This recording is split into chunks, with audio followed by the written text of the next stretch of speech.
watching Pound for Pound ATL. I'm JR Clark, and if you're new to this channel, go ahead and hit that subscribe button. If you're returning to this channel, go ahead and like, share, and comment. We truly enjoy all y'all's interactions. Today, we're going to be talking about the 53-man roster.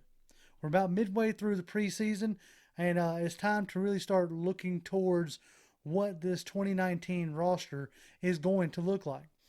It's been quite a buzz.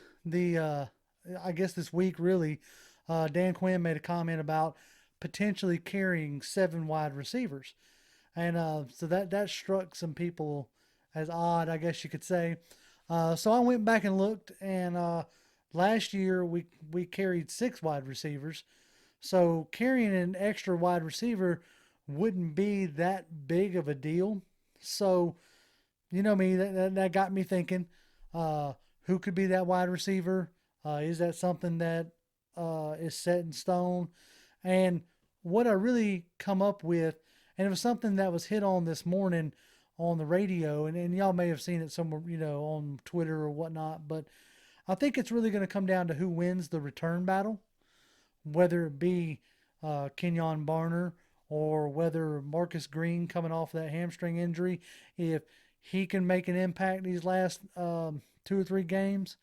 So I believe it really comes down to who wins that return battle as to whether we carry 7 wide receivers or we carry 4 or 5 running backs. Obviously, whoever's on the bottom part of the depth chart really is going to have to be a special teams player anyway. So that's where I look to have one of those positions, being an extra body. So their position designation isn't really all that important, I guess you could say. It's more about, what can they do on special teams. So, just for fun, let's break down who might the 7 wide receivers be, right? You obviously got your top 3 with Julio Jones, Mohamed Sanu, and Calvin Ridley. Those are set in stone. Obviously, you're not going to do anything with those 3. Now you got your first potential shakeup, and is it Justin Hardy? He's been here 4 years or so now. They brought him back on a pretty cheap deal, but for the most part, he hasn't really, ballooned out. You know what I'm saying? He hasn't really developed into a real role, I guess you could say. Because had he developed into a strong number 3 wide receiver, you wouldn't necessarily went out and drafted Calvin Ridley in the first round, especially in a year when everybody thought we were going defensive tackle, right? So with that being said, he might be your first real surprise cut of this offseason. And the person who may take his job is Russell Gage, who's looked real good in the preseason as it has went on. He may not be necessarily burning up the stat sheets, but he's making his presence known on special teams as a primary gunner and making some pretty impressive catches in the game itself. So there's that added value, right?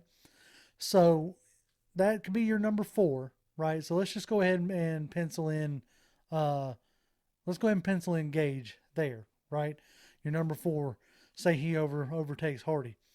Now you can have potential of keeping Hardy, right? If they're not necessarily settled on the punt return and kick return job, because Hardy may not blaze and he may not make spectacular catches or plays, but he's secure hands. And that's something that we've already seen in this preseason is muff punts, right?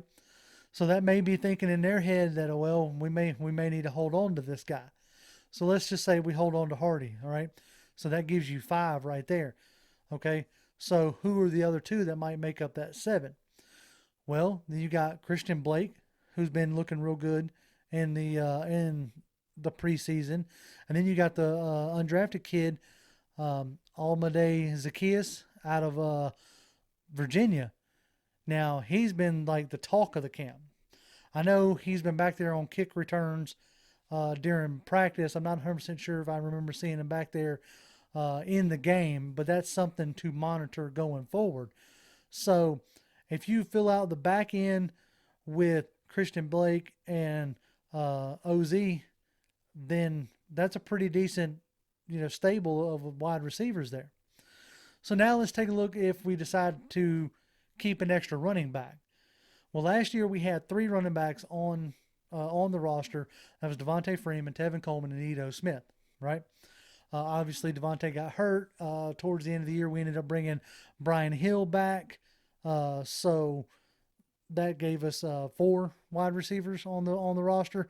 So that may be something they look to go into the season with this year, is 4 or 5 wide receivers already on the roster. I mean, right now, the backup running back behind Devontae is still up in the air. So if you end up with, Ito Smith and Brian Hill not really separating themselves, they may decide to keep those 3 for sure, or those 2 for sure. But then you have Quadre Olison, who they spent draft capital on this year. So I don't think you're going to try to stash him on the practice squad. And he has started to show up this last preseason game. So if he can keep that going forward, you may end up having 4 running backs on the roster.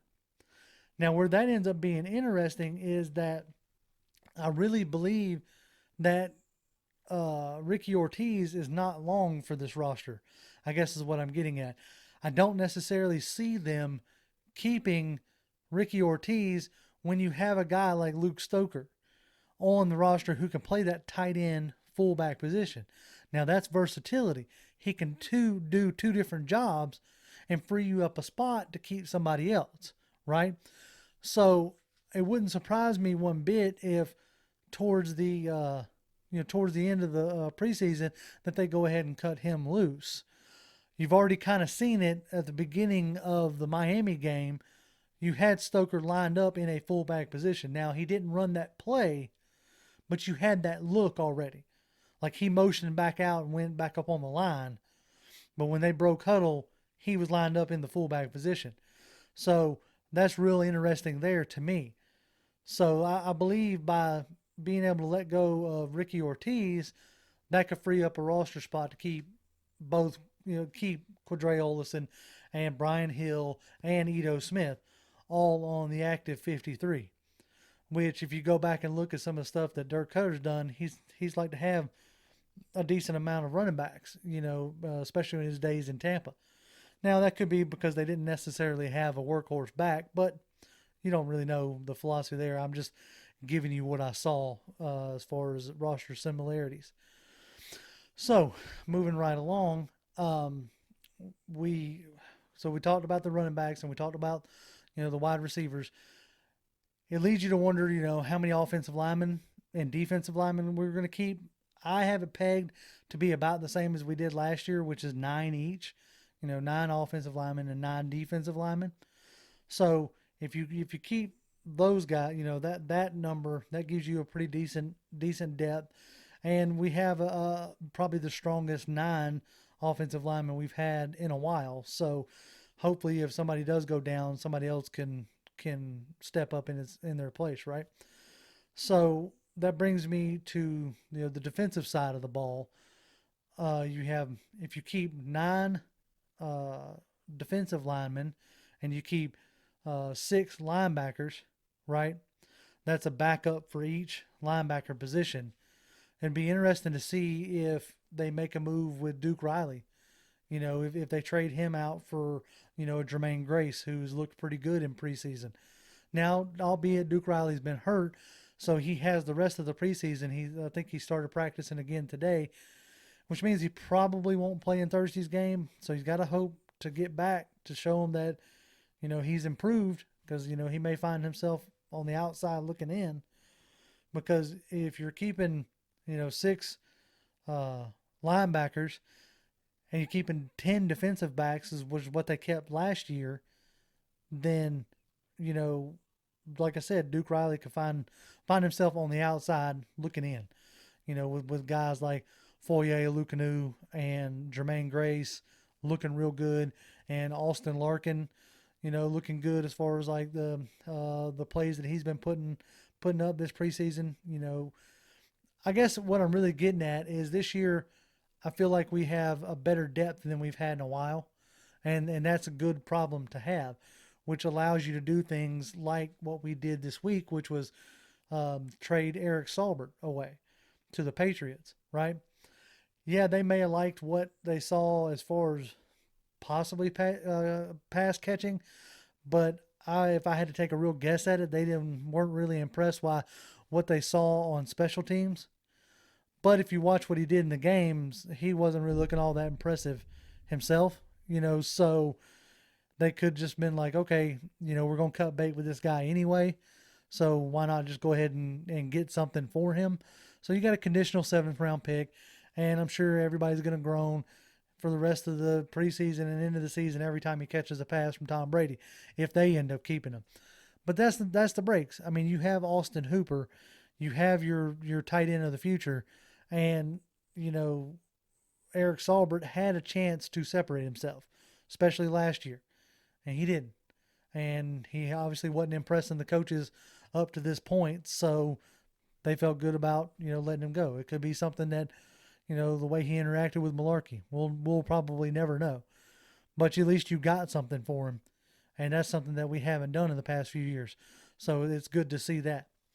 But that's my thoughts on the early part of, like I said, we're about midway through preseason.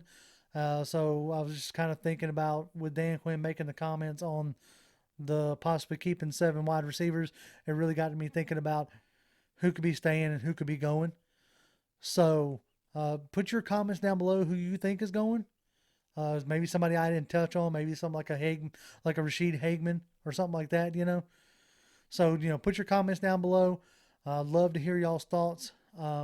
As always, I have it up on the screen, but you can find me on Twitter at Grim1128, and you can find Toby D on Twitter at TobyD1991. So interact with us there. We're always checking that stuff. We love interacting with y'all. For the folks that have followed me over the past few weeks, hey man, I really appreciate it. I enjoy it a lot, and I hope to keep interacting with y'all as the season goes on. And as always, Falcons fans, rise up.